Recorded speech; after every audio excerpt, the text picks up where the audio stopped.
because we wanted to address some major incidents that occurred in the city in the early morning hours of May 11th. There have been many questions that have been directed at my office as mayor, as well as on social media and others, and we wanted to dispel some of those rumors and also just provide some basic facts for members of the public as well as the media. I do want to acknowledge just behind me today some individuals, some of which will be speaking. We have the Director of Public Safety and Police Chief, Jamestown Police Department, Timothy Jackson. We've got the Chautauqua County District Attorney, Jason Schmidt, joining us. Jamestown Deputy Fire Chief, Matt Kuhn. We also have from the Jamestown Police Department, Captain Bob Samuelson, our Director of Development, Crystal Sertic, and our City Council President, Tony Dulce. So to address some of the issues based on last night, I'll ask our Director of Public Safety, Tim Jackson, to deliver some remarks. So, Chief. Thank you, Mayor.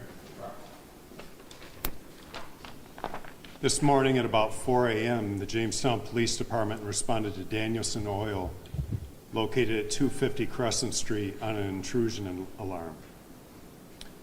Upon our arrival, the officers found the building on fire with a large amount of smoke coming from the building. The Jamestown Fire Department arrived and the fire was brought under control in approximately 45 minutes. Approximately 25 minutes later, officers were sent to 125 William Street in the city on a report of an unresponsive female. Officers arrived and located one deceased adult female. Then, at approximately 4:33 a.m., officers were sent to a north side address on a reported vehicle fire. I want to be clear that these incidents are still under investigation, and at this time, we are looking to speak with a Michael Burham, B-U-R-H-A-M. He's a 34-year-old white male and weighs approximately 160 pounds, and his picture is up here. We encourage the public, if they are to come across him, to call us immediately at 716-483-7537 or our anonymous tips line at 716-483-8477. If anyone has any information to his whereabouts, please contact us immediately. He should be considered armed and dangerous, and the public should not approach him. Thank you. Now we'll turn it over to our District Attorney, Jason Schmidt. Good evening. I don't have a lot to contribute to the press conference. You know, anytime there's a homicide, and that's what we're dealing with here, you know, we're called to the scene so that we can assist with law enforcement in order to develop and preserve evidence. So we've done that. There's been a number of avenues that we've pursued on our side. We've also reached out to our law enforcement partners outside the state, and we've gotten some contribution from a number of different agencies here in Chautauqua County, outside the county. I think a special mention should go out to Rob Green, who's the district attorney in Warren County, who assisted us in getting a search warrant filed. We're still in the investigatory stages. We're still concerned about the integrity of the evidence that we're developing, and with that, there's very limited information that we could share. And I'll turn it over then to Deputy Fire Chief Kuhn. Thank you. Good afternoon, everyone. As the Mayor and Chief Jackson both stated, Jamestown Fire Department was also involved in a couple of these incidents that occurred overnight. At about 4:01 a.m., Jamestown police officers did report a structure fire at Danielson Oil Company, which is at 258 Crescent Street. On arrival with the first two fire companies, they did find heavy fire coming from the first floor of the building, with smoke throughout the building. They engaged in an exterior attack to try to bring the fire under control. It took about 45 minutes for that fire to be brought under control. Then they did go inside and ultimately do an interior attack and fully extinguish the fire. Took about 2 hours to bring the fire down to full extinguishment. Our investigation has revealed that that fire was accidental in nature. It's believed to be caused by a faulty appliance in a first floor break room.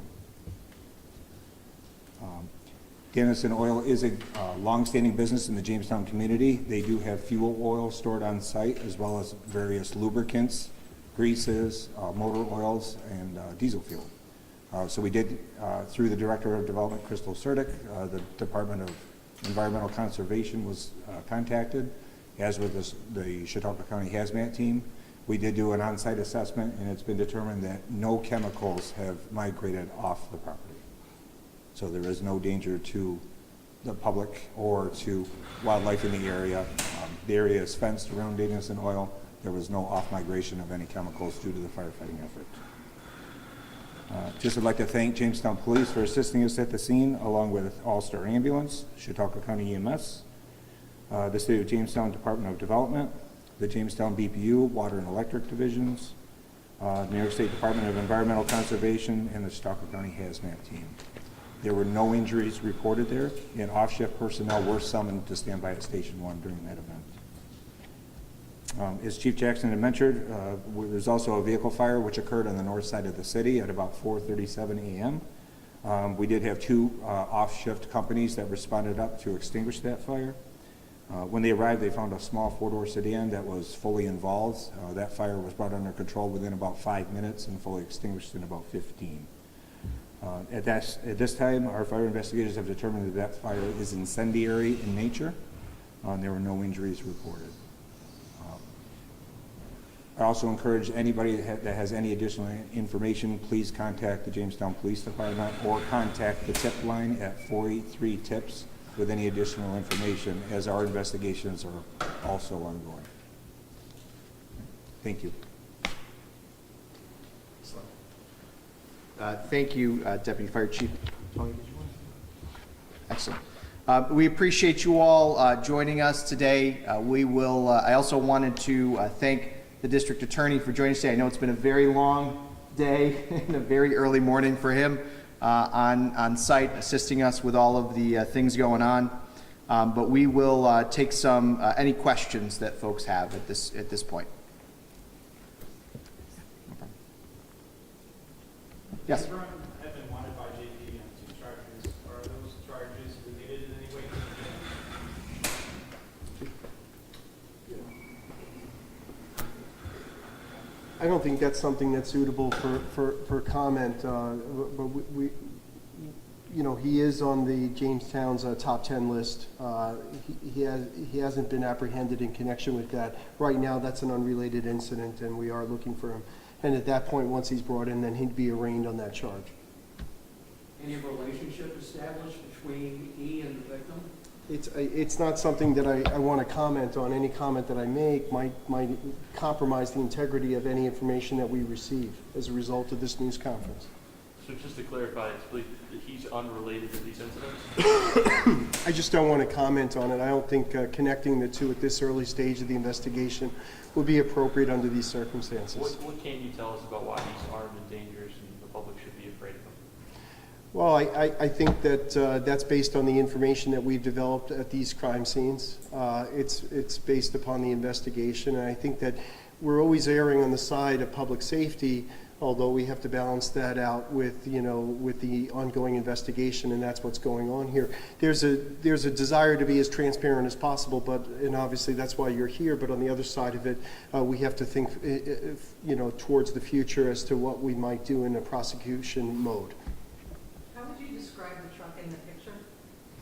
Do you know what model it is or kind of truck? So let me ask the captain to address that. Thank you. I'm glad you brought that up. We believe Mr. Burhan is operating this 2018 Dodge 3500 pickup truck, and the back is a flatbed that he uses for a business that he owns. Last information we had was that he may be operating that vehicle. He may have abandoned it somewhere, and we're looking for any information on that. It's somewhere between here, Warren, Bradford. It could be anywhere in the Pennsylvania, New York area at this point. We've had tips that it's been abandoned somewhere. We have yet to locate that vehicle, though. Right now, we have 7 different agencies working on this between Pennsylvania and New York, so obviously there's a lot of information that we're changing back and forth. But right now, that's the key that we're looking for. and we're looking to get Mr. Burham into custody as safely and as quickly as possible. Is he the reason the schools are in lockout mode right now? I'm not sure why the schools are in lockout, to be honest with you, sir. Do we have an age for the victim and how many gunshots? Terry, we're not going to release any information on the victim. Maybe tomorrow we'll release her name and we're still looking at reaching some family. But just for clarification, Captain, the female was deceased then? Yes, we do have a female deceased, And that was at the residence on William? but we're still investigating all that portion. We're not going to release that, but we are investigating a homicide. Requesting maybe any help from public with security cameras, stuff like that? We have, with the assistance of our detectives, the Chautauqua County Sheriff's Department, they did do a canvass of the area. We were able to get a lot of information gleaned from the video that we did obtain today. However, anybody that may have information on Mr. Burham's whereabouts, we would like them to contact us, whether it be through video. And again, we're dealing with 7 different agencies today with all different leaders, if you will, from their agencies. So we'll get a lot of information to process. And on top of that, since about noon today when we put this out, we've received dozens and dozens of tips. And as you all know here, when tips come in, they all seem to go in different directions. But our focus right now is obtaining that 2018 Dodge pickup truck. Whether it's abandoned or wherever it is, we just want to locate where that is. Was his business up here in New York or in Tuesday? We're not going to comment on that right now, Terry. So Mr. Burham, obviously, he's at large right now. Do you think the truck will help connect the dots to where he is? Absolutely. So it's, the city's believed to be in Jamestown or in the Pennsylvania area. Why specifically this region? The information that we obtained through the research that we did today reveals that we were able to track him earlier today based on the information that we had. So we knew that he was here this morning in Jamestown. We knew that he went to the state of Pennsylvania. And we're still working with that. Again, 7 different agencies here, one of them being the Federal Bureau of Investigation. So we do have some resources at our fingertips here that we're using. So we have to be very careful what we talk about. But again, this vehicle is what we're after. And this is the suspect, and we do believe that he is armed. How out of the ordinary is it to have all this stuff going on at one time? I can tell you in my 30 years of doing this is very rare. Danielson fire question, for the fire chief.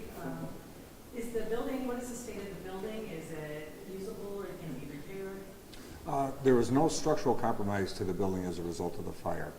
After speaking with the property owners who were on site this morning, they're obviously very upset about the state of their building at the moment.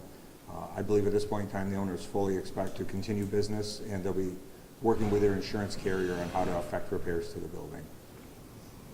You guys stretched pretty thin today. Police and fire, 3 incidents within a half hour. All of our resources were committed to all of these incidents that we're speaking of. We do continue to rely on our mutual aid neighbors as far as for fire protection and for emergency medical. We did use mutual aid to come in for some EMS calls during these incidents that we were tied up with the fires. So the Danielson Oil Company fire, that was ruled accidental? That's correct. Do you have a source of where that started?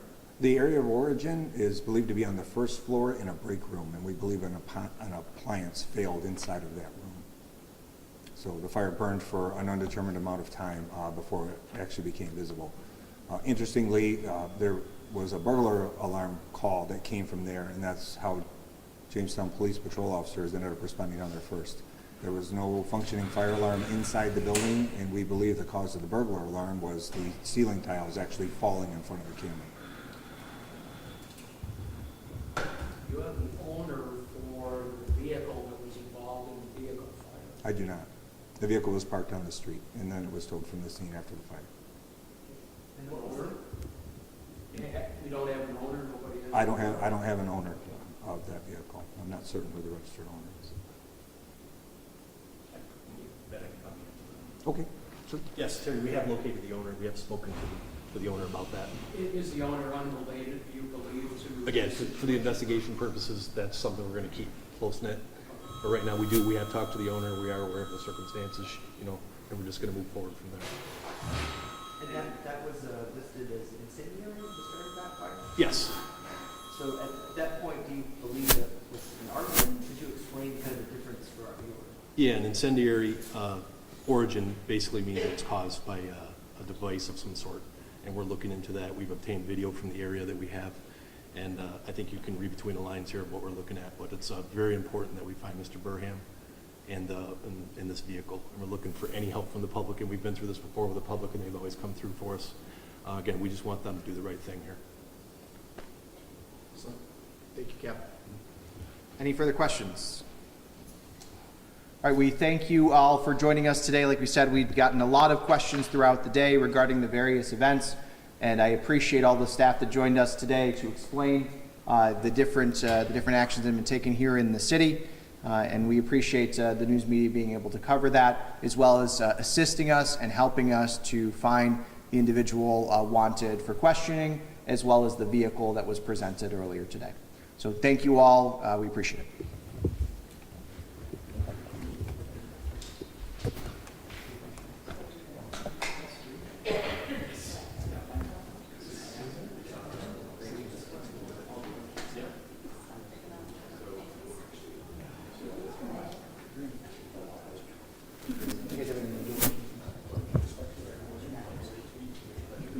Pretty much all we need.